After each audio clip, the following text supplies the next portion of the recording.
అందరికీ నమస్తే అండి. బ్రహ్మర్షి పితామహ పత్రిజీ గారికి, మాస్టర్ గారికి, ప్రవీణ మేడం గారికి ఆత్మ ప్రణామాలు. అలాగే ఆశ్రమ సదస్సులు, బుక్ రచయిత అయిన టార్కం గారికి ఆత్మ ప్రణామాలు. ఈ జ్ఞానాన్ని వినడానికి వచ్చిన మీ అందరికీ కూడా నా కృతజ్ఞతలు ఫ్రెండ్స్. మనం ఈరోజు చాప్టర్ కంటిన్యూషన్ చేసుకోబోతున్నాము.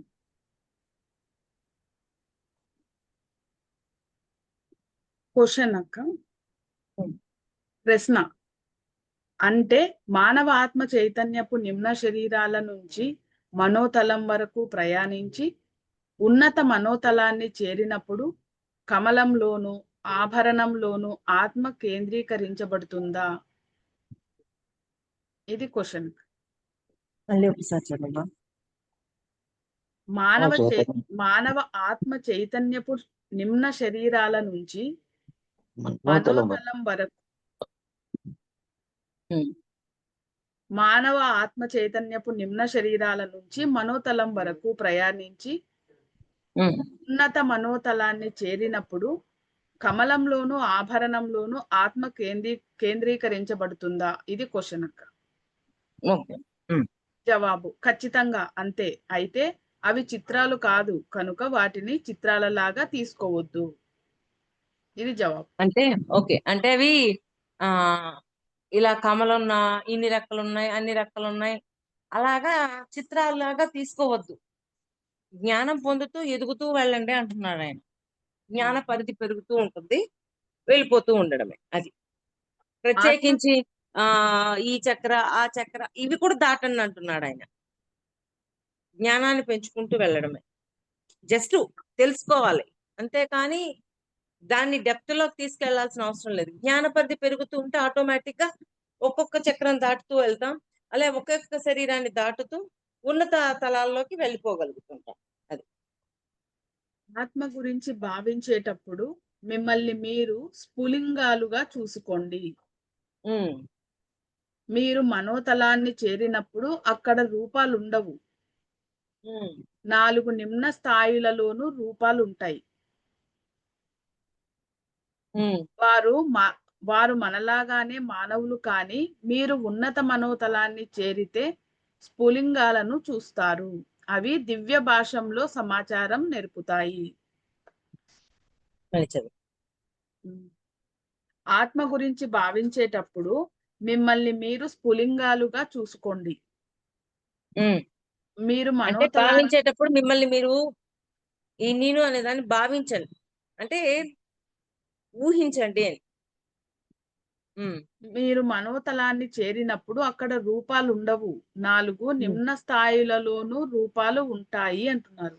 ఓకే, మనోతలానికి కింద ఉన్న తలాలలో రూపాలు ఉంటాయి. మనోతలానికి వెళ్ళినప్పుడు రూపం అనేది ఉండదు. అంటే అక్కడ కూడా ఊహించండి రూపం ఉన్నట్టు. వారు మనలాగానే మానవులు, కానీ మీరు ఉన్నత మనోతలాన్ని చేరితే స్ఫులింగాలుగాను చూస్తారు. అవి దివ్య భాషంలో సమాచారం నేర్పుతాయి. ఉన్నతలాల్లోకి వెళ్ళినప్పుడు స్ఫులింగాలుగా చూస్తారు, అంటే ఆత్మగా చూస్తారు. శరీరం లేదు అక్కడ, కాంతిగా చూస్తారు.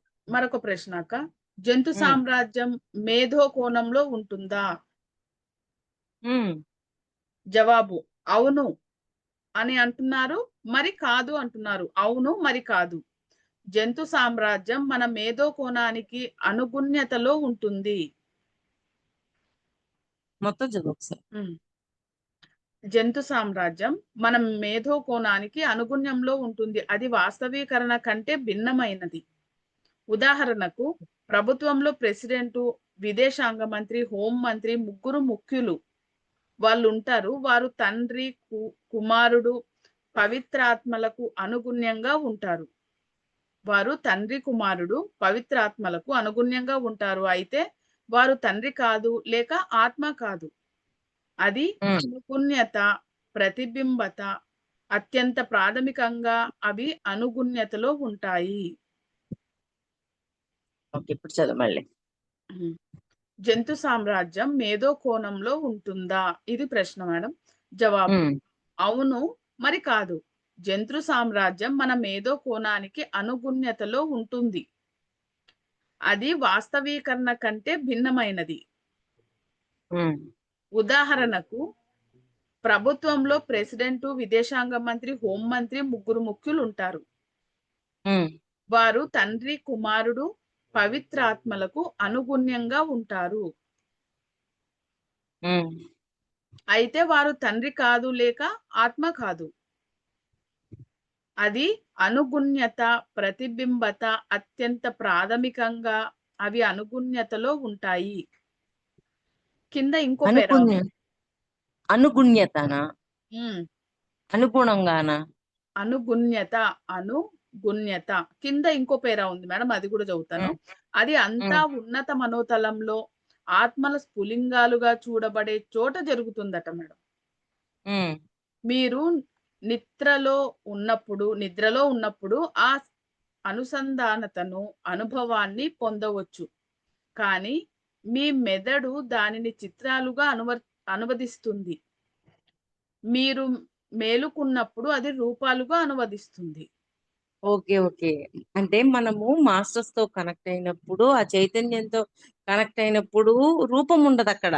ఉమ్, కానీ మన అంటే ఇప్పుడు ఆ మనోతలంలోకి దిగాము. మనోతలంలోకి దిగంగానే రూపం వచ్చేస్తుంది. ఇంకా బయటకు వచ్చాక ఇంకా రూపం వస్తుంది. కానీ మనం వాళ్ళని కలిసినప్పుడు రూపము ఏమీ ఉండదు. పాయింట్ అర్థమవుతుందా? మాస్టర్స్ ని కలిసినప్పుడు రూపం ఉండదు. ఉమ్, కానీ మనము ఇప్పుడు ఒక్కొక్క శరీరాన్ని దాటి వెళ్తాం కదా, అట్లా ఉమ్, మనో శరీరంలోకి వచ్చేసరికి రూపం ఏర్పడుతుంది. ఇప్పుడు పైకి వెళ్ళిపోయాము, పై శరీరాలు విజ్ఞానమై కోసం, మరి అక్కడ దాకా వెళ్ళాము. వెళ్ళి మళ్ళీ కిందకి దిగుతాం కదా, మళ్ళీ శరీరంలోకి వస్తాం కదా. అవును శరీరంలోకి మేడం. వచ్చేటప్పుడు ఒక్కొక్క శరీరాన్ని రూపం దాటుతూ వస్తుంది. కిందకు వస్తుంటాం కదా, అప్పుడు మనోమ శరీరం కాడికి వచ్చేసరికి రూపం అనేది వస్తుంది. ఇంకా బయటకు వచ్చాక ఇంకా పూర్తి రూపం వచ్చేస్తుంది. అంటే పైతలాలకు పోతే రూపం ఉండదు, నిమ్న ఉమ్. తలాలలోనే రూపం ఉంటది. ఆ అంతేనా మేడం? ఉమ్. ఇప్పుడు చదివిన నిమ్- పేరా మళ్ళీ చెప్పు. నిమ్న తలాలలో మనసు పని చేస్తుంది, అందుకే రూపం ఉంటది అని అంటారా మేడం? నిమ్న తలాలకు వచ్చేసరికి అక్కడ ఉన్నది ఉన్నట్టు సార్ కూడా ఎప్పుడు ఒకటి చెప్తూ ఉంటారు.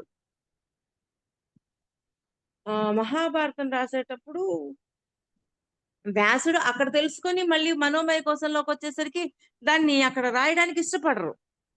అమ్మో, వాళ్ళని ఒక ఒక ప్రత్యేక స్థానంలో చూస్తున్నారు కదా, దాన్ని రాయడానికి ఇష్టపడరు, బయటికి చెప్పడానికి ఇష్టపడరు. కానీ అప్పుడు ఏం చేశాడు ఆయన వ్యాసుడు?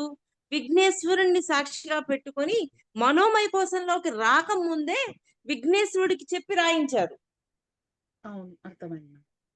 అది సార్ అక్కడ చెప్పుంటారు. వాస్తవం ఏది ఉందో అది ఖచ్చితంగా అలాగే రాయాలి అని అక్కడే ఉండి అలా విఘ్నేశ్వరుడితో రాయించారు. విఘ్నేశ్వరుడికి ఆ చెప్తారు. మనం అందుకని ఉమ్, ఆ, ఆ, ఆయనకి చెప్పగా ఆయన రాస్తాడనమాట. అది ఓకే మేడం. అంటే మనోతలంలో వచ్చినప్పుడు మారిపోతుంది అని అంటున్నారు. రూపం వచ్చేస్తది, రూపం వస్తుంది అని ఇక్కడ చెప్పటం. అంటే మనసు పని చేస్తుంది. అర్థమైంది మనసు మేడం. పనిచేస్తది. ఉమ్, ఇప్పుడు వాళ్ళని ఒక ప్రత్యేక స్థానంలో చూస్తున్నప్పుడు దాన్ని తక్కువ చేసి చెప్పలేం కదా వాళ్ళని. చెప్పలేం. అవును మేడం, అందుకని అర్థమైంది మేడం, అర్థమైంది. ఆడ ఒక్కొక్క సిచ్యువేషన్ ని మనం వాళ్ళని తక్కువగా రాయలేము, తప్పుగా కూడా రాయలేము అంటారు. ఉమ్, అది ఉమ్. అంతే మేడం ఆన్సర్. మరొకసారి చదవమంటారా?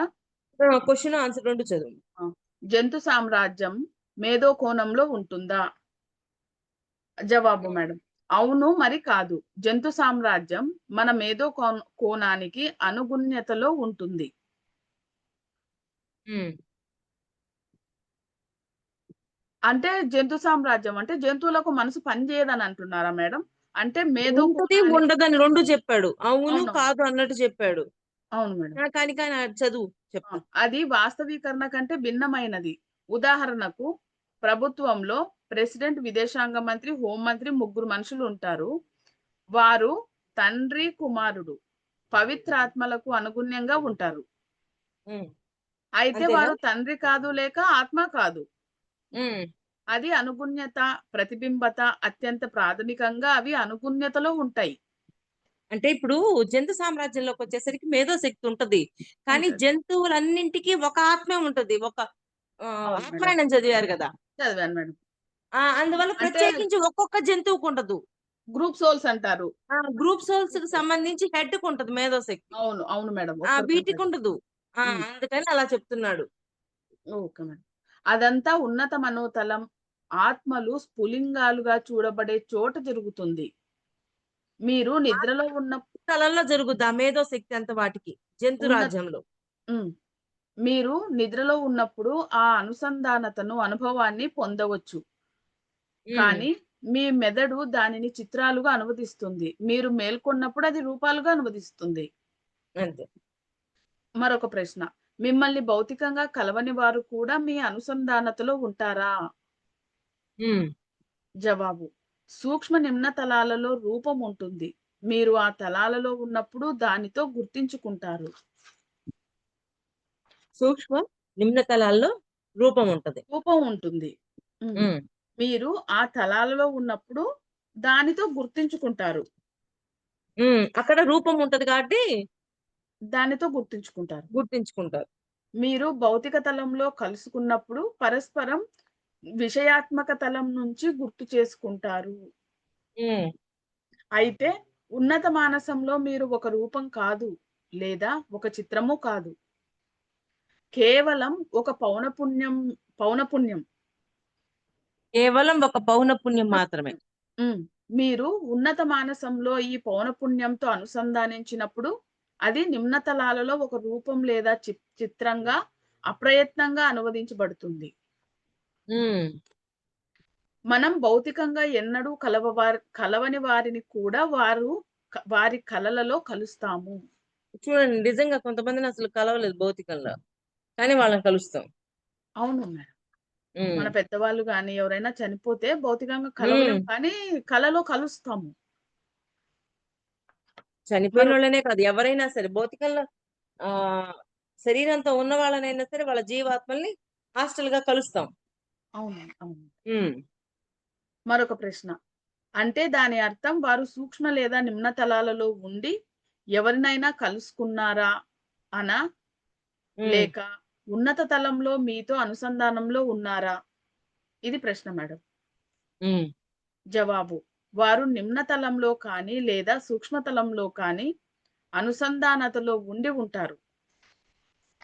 అంటే ఇక్కడ కింద తలంలో అయినా అవ్వచ్చు, సూక్ష్మ తలంలో అయినా అవ్వచ్చు. అనుసంధానంలో ఉంటారు. వాళ్ళు జీవాత్మకు కనెక్ట్ అయ్యే ఉంటారు. అందువల్ల అక్కడైనా కలుస్తుంటాం, ఇక్కడైనా కలుస్తుంటాం. ఇలా తరచుగా జరుగుతుంది లేదా వివిధ కారణాల వల్ల మూర్ఖులు ఈ విధమైన ఆటలను మనలో అహాన్ని సృష్టించడానికి వాడవచ్చు. హ్మ్. ఎరుకతో హ్మ్. ఉండండి. మీలో అహం సృష్టించగలిగితే మీరు వలలో పడతారు జాగ్రత్త. ఓకే. ఎందుకు అహం సృష్టించబడుతుందని జెప్పారాయన? అంటే అది కింద ఇయ్యలేదు మేడం. మరి చెబుతాను ఇంకొకసారి. హ్మ్. వారు నిమ్న తలంలో కానీ లేదా సూక్ష్మ తలంలో కానీ అనుసంధానతను ఉండి ఉంటారట. అవును. ఆ! ఇలా తరచుగా జరుగుతుంది లేదా వివిధ కారణాల వల్ల మూర్ఖులు ఈ విధమైన ఆటలను మనలో అహాన్ని సృష్టించడానికి వాడతారట. అంటే ఎవరు మూర్ఖులు? అంటే మూర్ఖులు ఏం జేస్తారు, అక్కడ మేము వాళ్ళని కలిసాం, వీళ్ళని కలిసాం, అంటే ఇవన్నీ ధ్యానంలో ఉన్నప్పుడు అంటారా? ఆ! అవును. అయన్నీ చెప్పి చెప్పి అహాన్ని సృష్టిస్తారు. అంటే ఇప్పుడు వాళ్ళకి వాళ్ళు సృష్టించుకుంటారు అహాన్ని. అంటే పెద్ద పెద్ద మాస్టర్స్ కలుస్తున్నారు అంటే అది మనం అహంలోకి పోకూడదు. చూసి అలా అదొక మాస్టర్స్ మాస్టర్స్ ఎవరినైనా కలుస్తారు. వీళ్ళనే గాదు. ఆ! ప్రతి ఆ! ఒక్కరిని కలుస్తారు కాబట్టి అహంలోకి పోకుండా చూసుకోగలగాల. ఓకే. కేవలం నన్నే కలుస్తారు అని హ్మ్. అనుకోవడానికి లేదు. అది. హ్మ్. Okay madam. ఎరుకతో ఉండండి. కాకపోతే డిఫరెన్స్ ఏంటి? ఇరుకుంది. హ్మ్. వీళ్ళు కలుస్తున్నారంటే వీళ్ళకి ఎరుకుంది. హ్మ్. వాడికి ఎరుక లేదు. ఓకే. ఎరుకతో హ్మ్. ఉండండి. మీలో అహం సృష్టించగలిగితే మీరు వలలో పడతారు జాగ్రత్త అంటున్నారు. ఆ! మరొక ప్రశ్న. మన కలలో మనం కొంతమందితో అనుసంధానత పొందుతాము. అది ఎంతో వక్రీకరించినట్లుంటుంది. ఎందుచేత?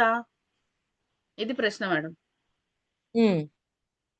మన కలలో మనం కొంతమందితో అనుసంధానత పొందుతాము. అది ఎంతో హ్మ్. వక్రీకరించినట్లు ఉంటుంది. ఎందుచేత? ఎలా వక్రీకరిస్తుంది మేడం? అది చూద్దాం. హ్మ్. జవాబు. సాధారణంగా సూక్ష్మతలంలో అది భయం, ఉద్వేగం, కోపం, ద్వేషం, సమస్యలకు చెంది ఉంటుంది. ఉమ్, నిమ్నతలంలో అది స్వీయ ఆసక్తులకు చెంది ఉంటుంది.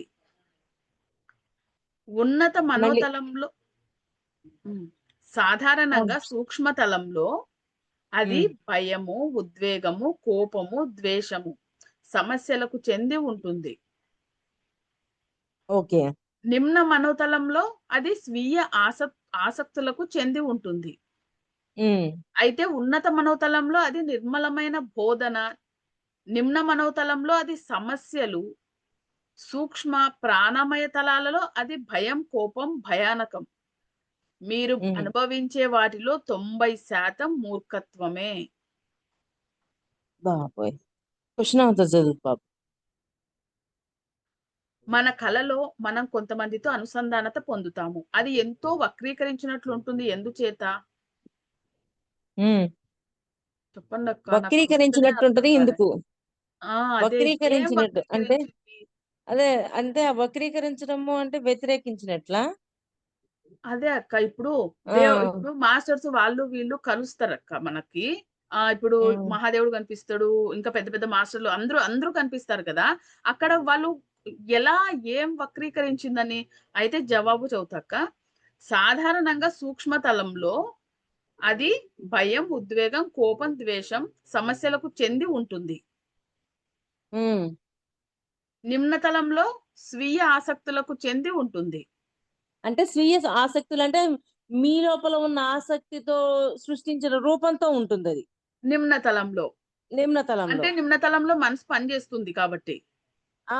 మనం సృష్టించుకుంటున్నాం. అమ్మవారు అవును. ఇలా ఆ! నగలేసుకొని ఉంటది, ఇంత అవును. బొట్టెట్టుకొని ఉంటది, ఇవన్నీ ఉంటాయి కదా, అవునక్క. వాటితోటి సృష్టించేస్తున్నాం. హ్మ్. అయితే ఉమ్. ఉన్నత మనోతలంలో అది నిర్మలమైన బోధన. అంటే అది ఒక కాంతి, ఒక బోధన ఆ కోణంలో ఉంటదే తప్ప ప్రత్యేకించి రూపం ఉండదు. ఆ! అందుకే కదా రూపాన్ని దాటండి, రూపాన్ని దాటండి అంటారు. అవును. ఉమ్. తర్వాత నిమ్న మనోతలంలో, నిమ్న మనోతలంలో అది సమస్యలు, తర్వాత సూక్ష్మ ప్రాణమయ తలాలలో అది భయం, కోపం, భయానకం. ఉమ్. మీరు అనుభవించే వాటికి 90% వాటికి రూపం మూర్ఖత్వమే. ఉండదు. భయం, కోపం, వీటన్నిటికి రూపం లేదు. హ్మ్. కానీ ఇప్పుడు కోపం వచ్చింది భౌతికంలో, ఉరిని చూస్తాం, ఇట్లా ఎక్స్ప్రెస్ చేయడానికి ఉంది. కానీ అక్కడ రూపం లేదు వాటికి అని చెప్తున్నారు. అంటే భగవంతుడికే రూపం లేదు అని కాదు. ఈ భయము ఈ వీటికి కూడా రూపం లేదు అని హ్మ్. చెప్తున్నారు. మీరు ఉమ్. అనుభవించే వాటిలో 90% మూర్ఖత్వమే అని అంటున్నారు. అంటే మనం అనుభవించేది సగం మూర్ఖత్వం. మూర్ఖత్వమే. మనకు అంటే మూర్ఖత్వం నుంచి మనము, వచ్చినాయి. మనము కనిపిస్తున్నాయి అని అంటున్నప్పుడు అది మనం సృష్టించుకున్నవే అని ఉమ్. అంటున్నారనమాట. ఉమ్. తర్వాత తిరిగి మనం మన విషయానికి వద్దాం. జ్ఞాని ఉమ్. అప్పజెప్పబడిన పనులకు ఉత్తమంగా ముగించి తమ మాటలలో శక్తి కలిగిన వారు. మనం మన విషయానికొద్దాం. జ్ఞాని అప్పజెప్పబడిన పనులను అప్పజెప్పబడిన పనులను ఉత్తమంగా ముగించి, తమ మాటలలో శక్తి కలిగిన వారు, ఆ మాటల శక్తితో మనుష్యులు కాక మిగిలిన వాటి అన్నింటిపైన అదుపు సాధించి వాటి ద్వారా అతను లోగోలతో సహకరిస్తాడు. ఉన్నత తలాల మాస్టర్లకు సహకరిస్తాడు. సహకరిస్తాడు. ఉమ్. ఉదాహరణకు మనం తలుపు తెరవడానికి చిన్న ఉపకరణాలు ఉపయోగిస్తాము. అది ఉమ్. ఖచ్చితంగా శాస్త్రీయంగా ఒక ప్రకంపన, ఉమ్. ఒక స్వరమై ఉంటుంది. మీరు ఉమ్. ఆ ప్రకంపనను తెలుసుకొని తలుపు తలుపు తెరు అంటే చాలు. అది ఒక ప్రకంపన. ఉమ్. తలుపు తలుపు తెరువు అంటే చాలు. అది ఒక ప్రకంపన. ఉమ్. శక్తివంతమైన మాట ముందుగా మీకు నిమ్న సామ్రాజ్యాలపై అదుపు ఇస్తుంది. అంటే శక్తివంతమైన మాట, ఒక గట్టిగా మాట్లాడిన మాట ఇక్కడైతే అదుపిస్తది హ్మ్. నిమ్న తలాల్లో. హ్మ్. ఉమ్. ఉదాహరణకు మీరు నదుల స్థానాన్ని మార్చగలరు. నదుల ఉమ్. స్థానాన్ని మార్చగలరు. పర్వతాలను కదల్చగలరు. సాధారణ మానవులు ఆశ్రమాన్ని కనుగొనలేరు. కాదు. ఆశ్రమాన్ని అక్క. సాధారణ ఉమ్. మానవులు ఆశ్రమాన్ని కనుగొనలేరు. ఒక్క ఉమ్. చూపుతో జ్ఞానులు 2 పర్వతాలను దగ్గర చేర్చి ఆశ్రమాన్ని మూసి దాని ముందు ఒక సరస్సును సృష్టించగలరు. అంటే జ్ఞానులకు అంత శక్తి ఉంటదని. హ్మ్. వాళ్ళ ప్రజలు సంకల్పానికి అంత శక్తి ఉంటది. అవునక్క. ప్రజలు దానిని ఎన్నడూ చూడలేరని మాస్టర్ మోరియా చెబుతారు. హ్మ్. ఇంకా ఆ విధంగా ఆయన తన చైతన్యాన్ని మూడవ లోగోలతో కలిపివేస్తాడు. మూడో తలం వాళ్ళతోటి కలిపేశాడు. ఈ మాటల ద్వారా ఆయన రెండవ లోగోల పనిలో సహకరించి, లోగోల రెండవ అంశపు విధులన్నింటినీ నియంత్రించే గురుత్వాకర్షణ నియమపు అంతర్ పనితీరును గ్రహిస్తాడు. అంటే అంతకుముందు 6, 7 తలాల్లో ఉన్న వాళ్ళ నుంచి పొంది, రెండో హ్మ్. తలంలో ఉన్న వాళ్ళు చెప్పేది ఆచరిస్తూ ముందుకెళ్తాడు. ఇక్కడ హ్మ్. రెండో తలంలో మాస్టర్స్ ఏం చెప్తారో దాన్ని ఆచరిస్తూ ముందుకెళ్తారు. అవును. హ్మ్. ఈ మాటల ద్వారా ఆయన 6వ, 7వ ఉపదేశాలు పొందినప్పుడు మొదటి లోగోల పనితో సహకరించి నేర్చుకుంటాడు. హ్మ్. ఉదాహరణకు గురుత్వాకర్షణ, ఆకర్షణ పొందిన వం ఆకర్షణ పొందిక వంటిది. ఉదాహరణకు ఆకర్షక హ్మ్. గురుత్వాకర్షణ, ఆకర్షణ పొందిక వంటివి. జ్ఞాని ఒక హ్మ్. రూపాన్ని సృష్టిస్తాడు. హఠాత్తుగా మీరు పువ్వులను చూస్తారు. అది ఒక పెద్ద శక్తి. ఆ హ్మ్. గట్టిగా లాగబడటాన్ని ఆ ఆ అయస్కాంత తత్వాన్ని సృష్టించాలి. ఎలా? ఈ శక్తిని పదార్థంలా వాస్తవీకరించేది ఎలా? వాళ్ళు చేసేది హ్మ్. అదే. బ్లవట్స్కీ, అలిస్ బైలీ వంటి వారు దానిలో నిష్ణాతులు. ఉరుస్వతి, హెలెనారోరిచ్లు గ్రహాంతర యానాలు గ్రహాంతర యానాలకు పేరు పొందినవారు. హ్మ్. మనమేమో ఎక్కడ వేసిన గొంగళి అక్కడే అన్నట్లు ఉన్నాం. అయితే కనీసం మనం ఈ విషయాలైనా గురించి మాట్లాడుకుంటున్నాము. ఇదే గొప్ప. హ్మ్. అంతే ఆన్సర్. మరొక ప్రశ్న. అతను 6వ, 7వ ఉపదేశాలు పొందుతాడు. అది అన్ని సార్లు జరగదు. అంటే ఏమిటి? అది అన్ని సార్లు జరగదు. అంటే ఏమిటి? జవాబు. అంటే 6, 7 అక్కడ ఉపదేశాలు పొందుతారు. అవును. కానీ అన్ని సార్లు జరగవు అంటే వాటిని ఇక్కడ గుర్తుంచుకోవచ్చు, గుర్తు లేకపోవచ్చు. ఓకే అక్క. జవాబు. కొన్ని సార్లు వారు దానిని కోరుకోరట. హ్మ్. ఒక్కో జ్ఞాని నేను 6వ ఉపదేశం తీసుకోవాలనుకోవడం లేదు అంటారట. అమ్మో! హ్మ్. ఆయన 5వ ఉపదేశం తీసుకున్న తర్వాత అక్కడే ఉండిపోతాడు. అది. ఉపదేశం తీసుకోవడం అంటే 1000 సంవత్సరాల చదువు వంటిది. అక్కడ అంతే కదా! ఇప్పుడు భూలోకంలో గురుకుల పాఠశాలలో కూర్చొని ఎన్నో సంవత్సరాల పాటు జ్ఞానాన్ని పొందుతాం గదా! హ్మ్. అలాగా ఆ తలంలో 1000 సంవత్సరాలతో సమానం. 7వ ఉపదేశం తీసుకోవడానికి క్రీస్తు 2000 సంవత్సరాల పాటు 24 గంటలు తనకు తాను శిక్షణ ఇచ్చుకున్నాడు అని టిబెట్ మాస్టర్ అన్నారు. అంటే ఇక్కడ ఉండి ఆరో తలంలో ఉన్న వాళ్ళ నుంచి ఉపదేశం పొందొచ్చు. హ్మ్. ఏడో తలంలో ఉన్న వాళ్ళ నుంచి ఉపదేశం పొందొచ్చు. అలాగా జీసస్ అక్కడ ఏడో తలంలో ఉన్న ఉపదేశం పొందడానికి అంత టైం పట్టింది. హ్మ్. ఇక్కడ మనం మరో విషయం కూడా గుర్తించాలి. కోరిక వల్ల అభివృద్ధి జరగదు. కృషి వల్ల జరుగుతుంది. హ్మ్. విశ్వంలో దయ వల్ల ఏమీ జరగదు. మీరు వారి కోసం కృషి చేస్తేనే సంభవిస్తుంది. వాటి కోసం కృషి చేస్తేనే సంభవిస్తుంది. 6వ అంతే. ఉపదేశం నుంచి 7వ ఉపదేశానికి 2000 సంవత్సరాల పాటు కృషి చేసిన మహాత్ములను చూసి ప్రేరణ పొందాలి. అంటే మనమై అక్కడ గతంలో కొంతమంది ఆహ్, మహాత్ములు ఉంటారు కదా! వాళ్ళని చూసి మనం ఇన్‌స్పైర్ అవ్వాల. హ్మ్. ఇన్‌స్పిరేషన్‌గా తీసుకొని మనం ముందుకెళ్ళాల. అవును. మనమైతే ఏం చేస్తాం? ఏదైనా చిన్న కష్టం ఎదురైతే దానిని వదిలేస్తాము. కానీ హ్మ్. ఒక కోరికకు మీరు అంకితమైతే ప్రణాళిక పుష్పించి ఫలించేదాకా నిరంతరం పట్టుదలతో కృషి చేయాలి. మీరు మీ చక్రాన్ని హ్మ్. పూర్తి చేస్తారా? లేకపోతే మళ్ళీ మళ్ళీ వస్తూ ఘోర పరిస్థితుల్లో ఇబ్బంది పడతారా? మీరు చక్రాన్ని పూర్తి చేస్తారా? లేకపోతే మళ్ళీ మళ్ళీ వస్తూ ఘోర పరిస్థితుల్లో ఇబ్బంది పడతారా? హ్మ్. అంటే అంటే ఇక్కడికొచ్చి చక్రాలను ఇబ్బందులు పూర్తి పడతారా? చేసి ముందుకెళ్తారా? పైకెళ్తారా? ఆ! లేకపోతే ఈడే పడి ఏడుస్తారా? ఆ! ఇక్కడే ఉంటారా అని. అంటే జ్ఞానపరిధి ఇబ్బంది పడతారా పెంచుకుంటూ అంటున్నా. పైకెళ్తారా? లేదా పెంచుకుంటారు. ఎలా ఉంటారు? ఆ! ఇక్కడే పడి ఇబ్బంది పడతారా అంటున్నారు. ఇక్కడే జీవితం ఉండిపోతారా? మనకు అవునండి.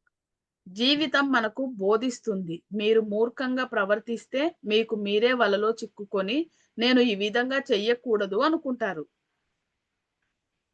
జీవితం మనకు జీవితం బోధిస్తుంది. అంతే కదా! బోధిస్తుంది. అనుభవమే గదా! జీవితం. హ్మ్. జీవితంలో అనుభవం పొందుతున్న అనుభవం నుంచి జ్ఞానాన్నిగా మార్చుకుంటున్నాం గదా! అవునక్క. మీరు మూర్ఖంగా ప్రవర్తిస్తే మీకు మీరే వలలో చిక్కుకొని, నేను ఈ హ్మ్. విధంగా చెయ్యకూడదు అనుకుంటారు. అంతే. ఇది అద్భుతం. అయితే కొన్నిసార్లు పెద్ద పొరపాట్లు మీకు సూచనల పవిత్ర గ్రంథాలలాగా తయారవుతాయి. హ్మ్. గతంలో చేసిన పొరపాట్లకు భయపడకండి. అప్పటికి అది అవసరం కాబట్టి చేశారు. ఇప్పుడు దొంగతనము చేసిన్ చేశారు. ఆ పొరపాట్లకు భయపడితే కుదరదు. ఆ హ్మ్. సమయంలో దొంగతనం అంటే ఏంటి? దొంగతనం చేస్తే ఏం జరుగుతుంది? ఏమవుతుంది తెలుసుకోవాలి కాబట్టి. అవును. అప్పటికది కరెక్టు. కరెక్ట్. కాబట్టే చేశారు. నిజానికి మీరు ఒక గొప్ప పాఠం నేర్చుకున్నారు. అంతే గదా! ఇప్పుడు హ్మ్. దొంగతనం చేస్తే హింసవుతది. హ్మ్. ఎదుటివాడు బాధపడతాడు. హ్మ్. ఇవన్నీ తెలుస్తున్నాయా లేదా? అవును. అది. హ్మ్. మరొక ప్రశ్న. ఉపదేశం తీసుకోవద్దు అన్న ఎంపిక వాయిదా వేయడమా? ఇది క్వెషన్ అక్క. ఉపదేశం హ్మ్. తీసుకోవద్దు అన్న ఎంపిక వాయిదా వేయడమా? జవాబు అటువంటిదే. ఉదాహరణకు తమ శరీరాన్ని వదలడానికి ఇష్టపడని మాస్టర్‌లు ఉంటారు.